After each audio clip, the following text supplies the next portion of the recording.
देखिए, आज का जो वीडियो है, कब्जा करना कानूनी अपराध घोषित है भाई। और देखिए, कब्जाधारी की पकड़ शुरू, इसी को लेकर के आज का वीडियो है। बहुत ही इंपॉर्टेंट वीडियो है। नमस्कार साथियों, मेरा नाम विजय वर्मा है, आप देख रहे हो टेक्निकल वाले हौसला। तो चलिए यहां पर बताते हैं, इस टॉपिक पर चर्चा करने वाले हैं कि भारत में किसी भी जमीन, कोई भी जमीन है या मकान है या संपत्ति पर कब्जा करना कानूनी अपराध है, मतलब क्रिमिनल ऑफेंस होगा, वो घोषित किया जा चुका है। नया भारतीय न्याय संहिता BNS, जो कि भारतीय न्याय संहिता लागू होने के बाद इस अपराध के लिए जेल और जुर्माने दोनों का प्रावधान किया गया है। समझ पा रहे हो? तो यहां पर पूरा आर्टिकल के साथ डिस्कस करने वाले साथियों, पूरी जानकारी देंगे। जो जानकारी यहां पर मिल पाएगा कोई चैनल पर आपको नहीं मिल पाएगा। तो चलिए पूरी इंफॉर्मेशन आपको देंगे। देखिए, अवैध कब्जा कब अपराध बनता है, इसको लेकर के पहले आप समझिए। बहुत सारे ऐसे हैं जो अवैध होता है, और एक होता है प्रतिकूल कब्जा। देखो, ये दोनों में डिफरेंस होता है साथियों। तो आपको यहां समझना पड़ेगा कि आपके जमीन पर कौन सा कब्जा है, अवैध है या आपका जो है प्रतिकूल कब्जा है। दोनों का डिफरेंस अलग अलग होता है।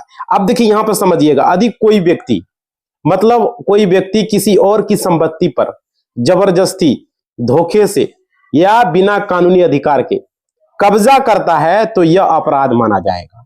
समझ पा रहे हो? धोखे से हो गया, जबरदस्ती हो गया, है ना, तो यह एक अपराध है। समझ पा रहे हो? और इसके खिलाफ आप केस कर सकते हो।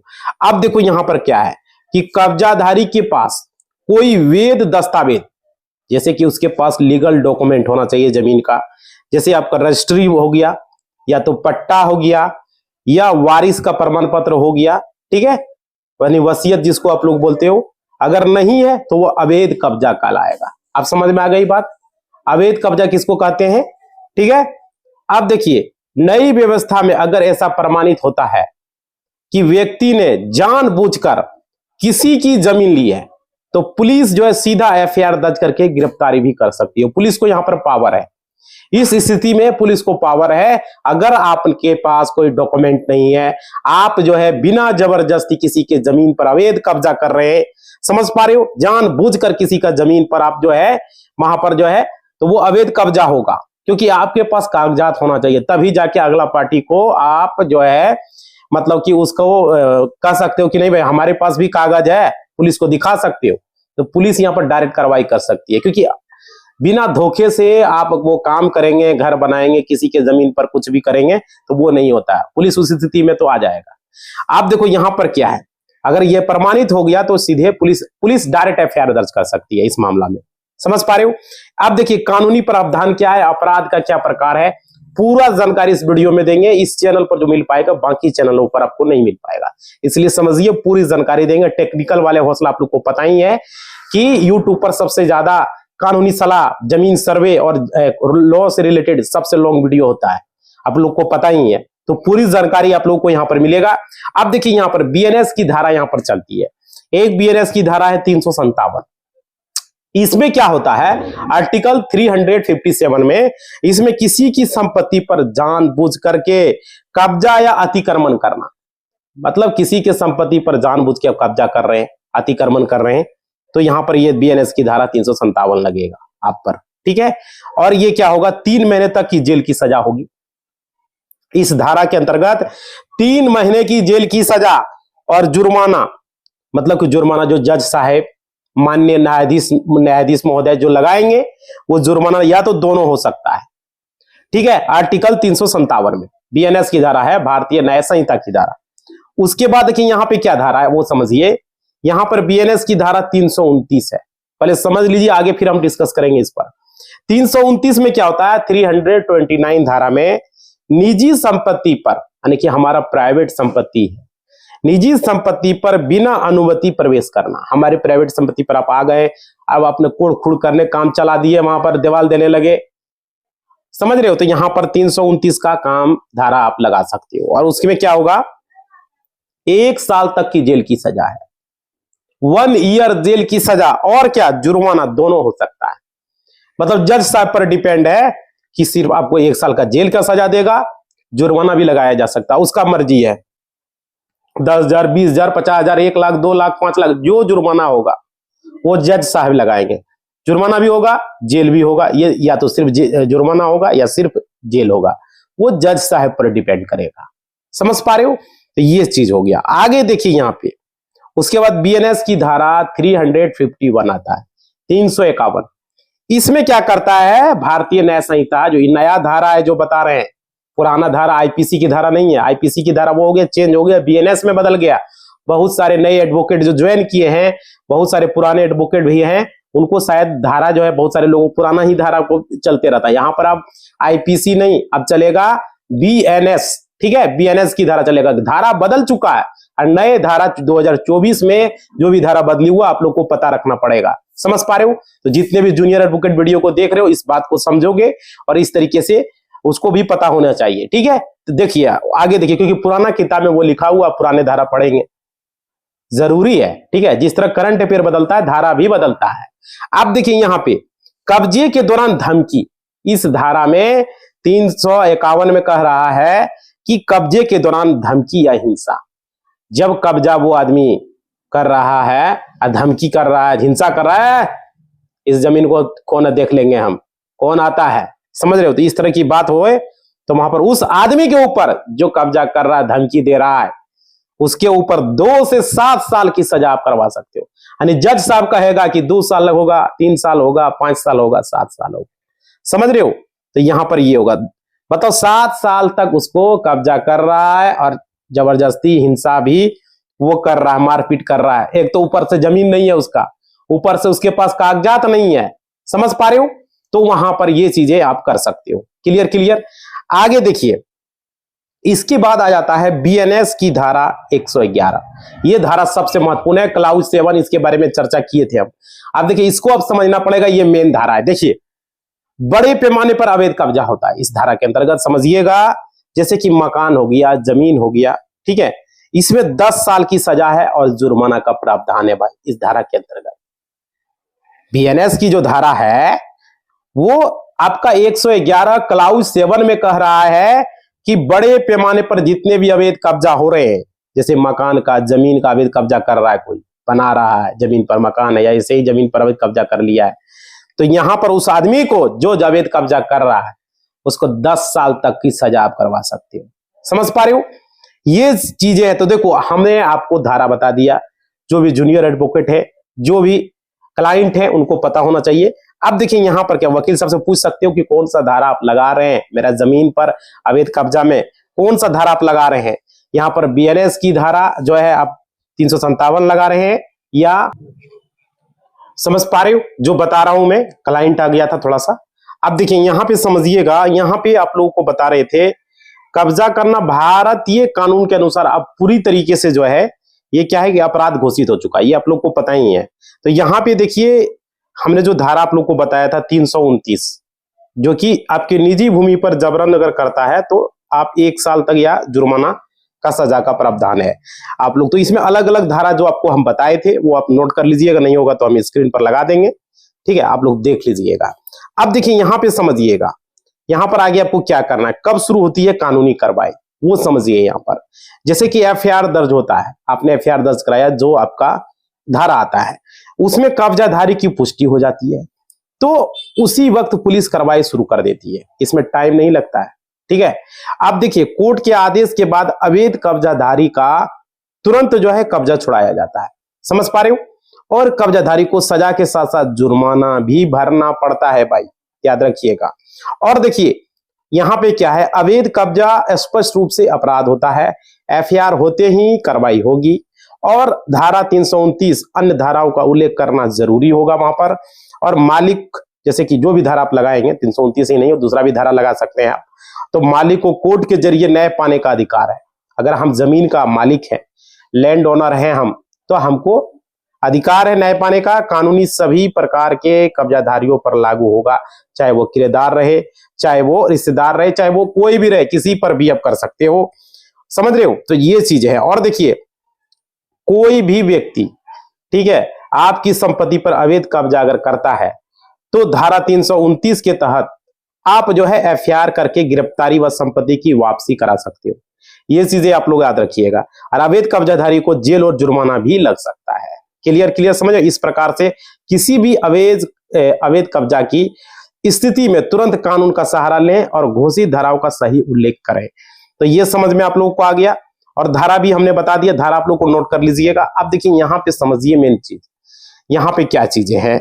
बहुत सारे ऐसे लोग हैं जो कि महिला है, पुरुष है, कोई जनरल कंपटीशन की तैयारी कर रहा है, उसको केस में नाम दे देता है, समझ रहे हो। तो सारे लोगों का ये वीडियो जो है जमीन से संबंधित, जो मैं आज बताया हूं आप लोगों को, जमीन विवाद में अक्सर लोगों के बीच में मारपीट का कारण बन जाता है और विवाद का कारण बनता है और मुकदमे का जड़ बन जाता है। इसलिए जो है कानून को जानना सभी लोगों को जरूरी है, जो कि अभी हम आप लोग को बताएं। और देखिए, आप कहेंगे कि जमीन से जुड़े कई सारे कानून हैं, तो उसमें कौन ऐसा कानून है जो हम सभी के लिए जरूरी हो जाए, समझ रहे हो। तो सबसे पहले मैं आप लोगों को क्लियर कर दूं कि एक बात मैं आप लोगों को बताना, हमारे देश में नए आपराधिक कानून है, समझ पा रहे हो, जो लागू हो चुके, जो कि आज का वीडियो में आपको हमने बताया। अब पुराना कानून था वो बदल गया, अभी जो बीएनएस का सेक्शन आपको बताएं, अब ये कानून चल रहा है, ठीक है।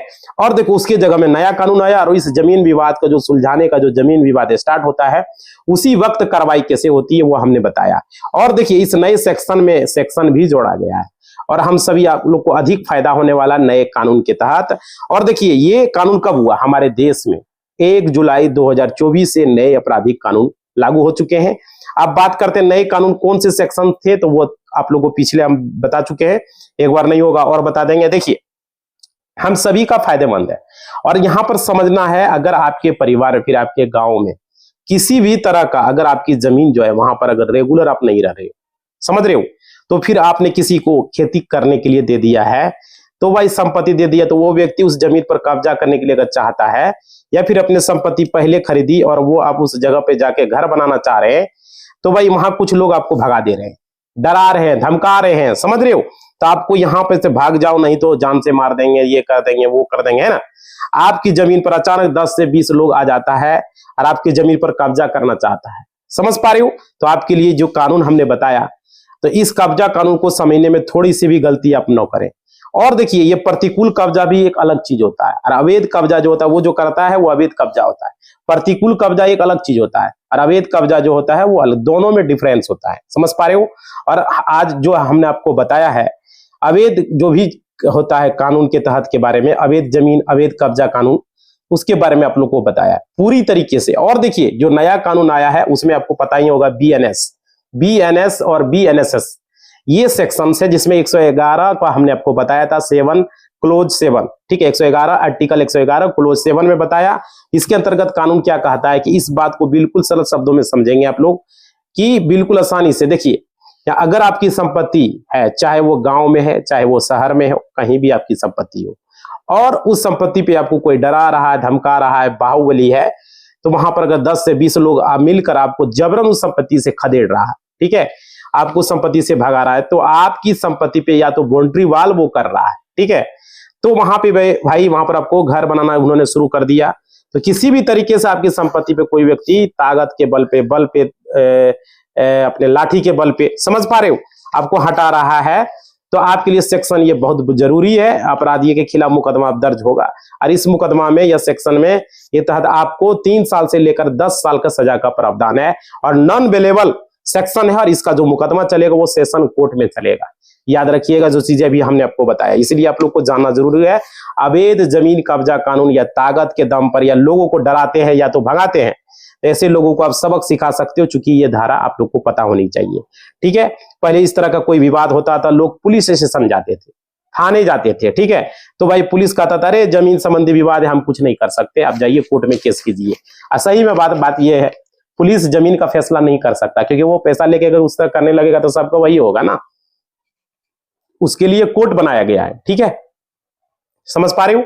तो ये जरूरी है। और देखिए कोर्ट चले जाइए, कोर्ट में मुकदमा कीजिए, मुकदमा दर्ज कीजिए, सिविल का मुकदमा है, समझ रहे, उस मुकदमे में दर्ज करने में समय लगता है, इस तरह की बात बताया जाता था। और देखिए यहाँ पे क्या है, आपकी जो जमीन है उस पे जो अपराधी व्यक्ति है उनका कब्जा हो जाता है, और वहां पे वो घर बना लेता है या बाउंड्री वाल कर लेता है, तो भाई उस कंडीशन में पुलिस आपको ये नहीं कह सकती है कि आपका जमीन विवाद है, हम कुछ नहीं कर सकते। आप उन्हें बता सकते हैं कि जो नया कानून सेक्शन 111 जो है क्लोज 7 है, ठीक है, के तहत मैं आपको आवेदन दे रहा हूं, अपराधी व्यक्ति के खिलाफ कार्रवाई करें। मैं आपको एक और भी बात बता दूं, ये आपको आवेदन देना होगा और आपको एप्लीकेशन में देना होगा। और एप्लीकेशन में जो है आपको कैसे देना आप समझिए, कई बार इस सारे मुकदमे जो दर्ज है नहीं हो पाते क्योंकि आप लोग एप्लीकेशन सही से नहीं लिख पाते हो। देखो भाई, पुलिस के पास जो भी है उसका बहुत बड़ा कारण क्या है, तो लोगों को एफआईआर लिखना आता नहीं, सही से लिख नहीं पाता। कई लोगों को लगता है कि अरे 5 लाइन लिख देंगे एफआईआर जो है कंप्लीट हो गया, समझ रहे हो, ऐसा नहीं होता भाई। एफआईआर लिखने में जब जमीन का विवाद है, जमीन पे जो भी अवैध कब्जाधारी व्यक्ति उनको आप जानते हो, ठीक है, मान लीजिए उनको पहचानते हो तो उनको जानते हो, ठीक है, लेकिन जिन व्यक्ति को आप जान रहे हो उनका नाम जरूर लिखना चाहिए।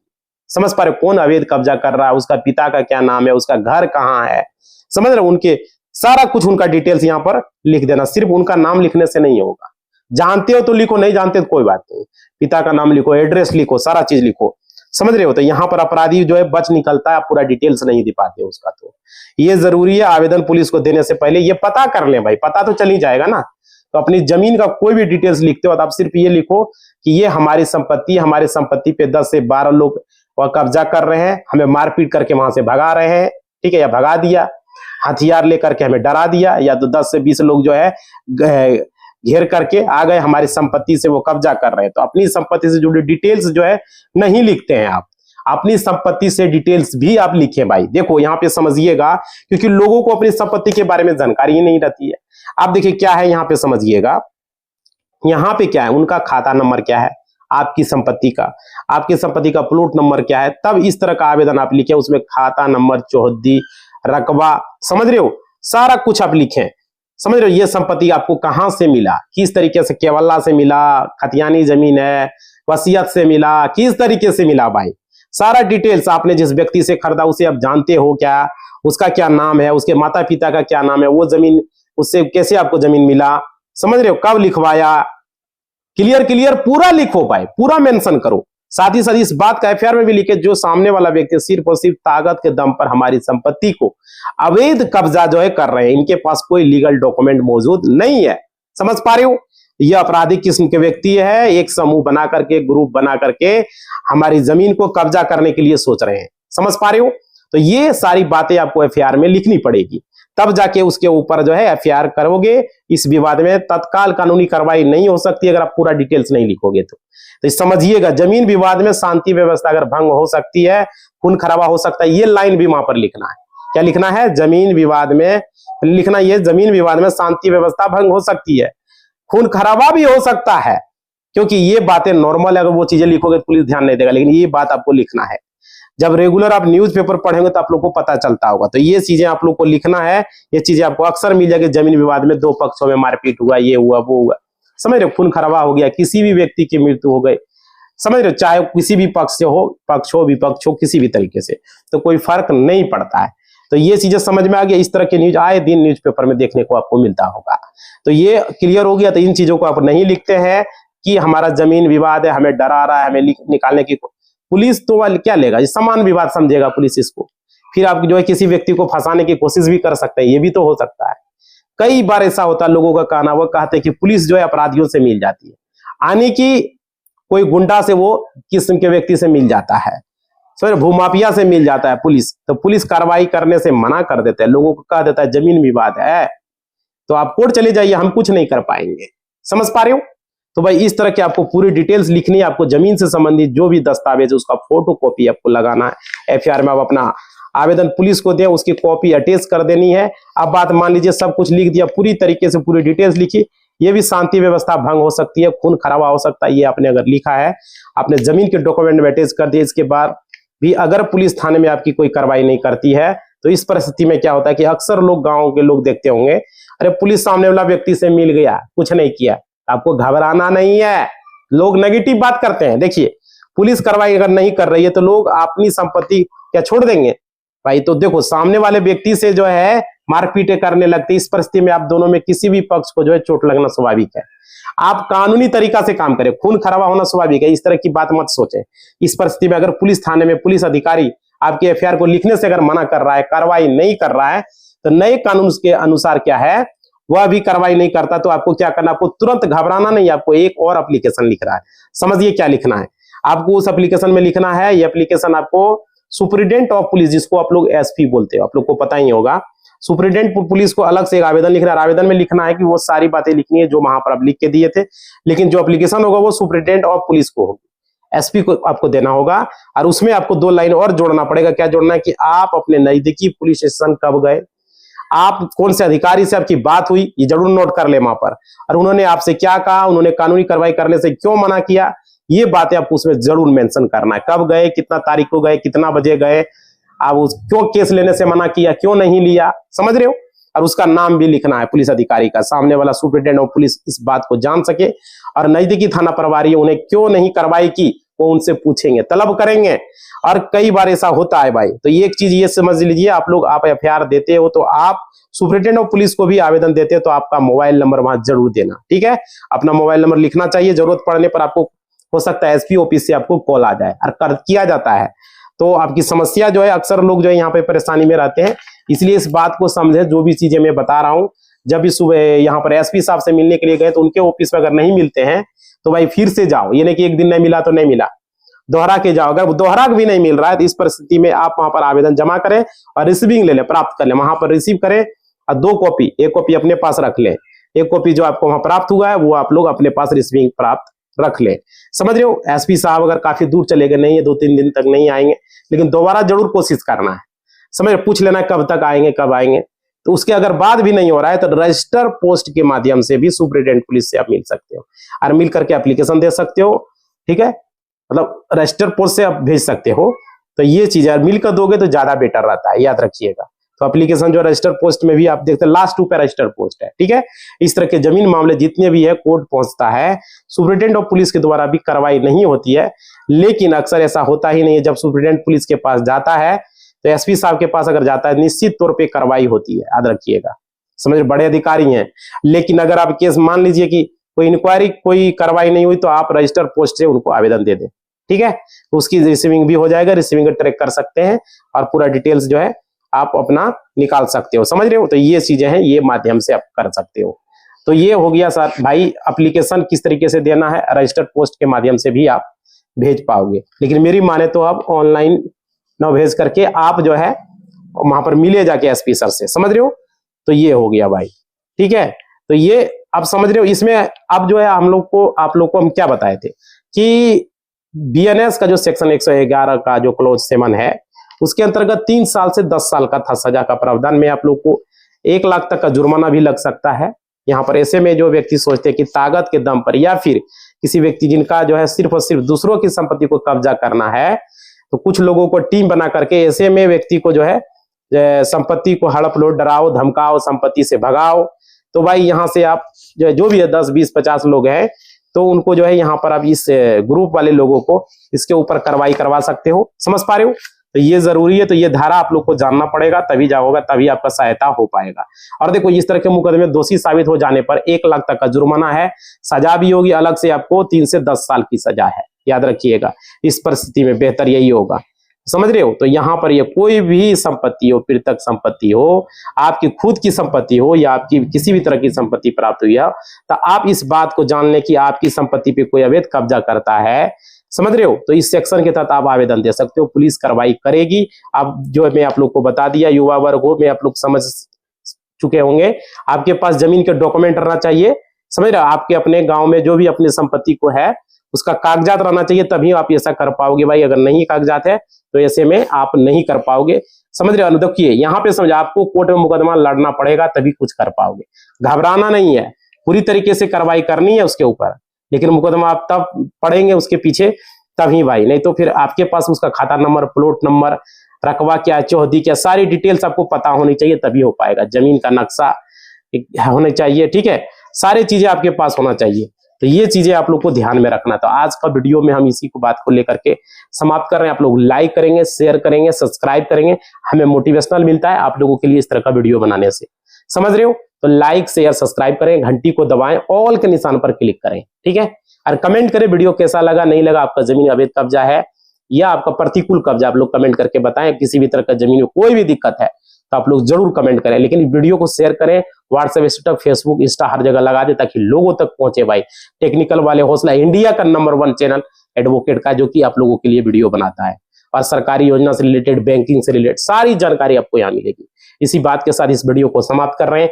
लाइक शेयर सब्सक्राइब करना, अच्छा लगता है कमेंट भी कर देना भाई, ठीक है। धन्यवाद, जय हिंद।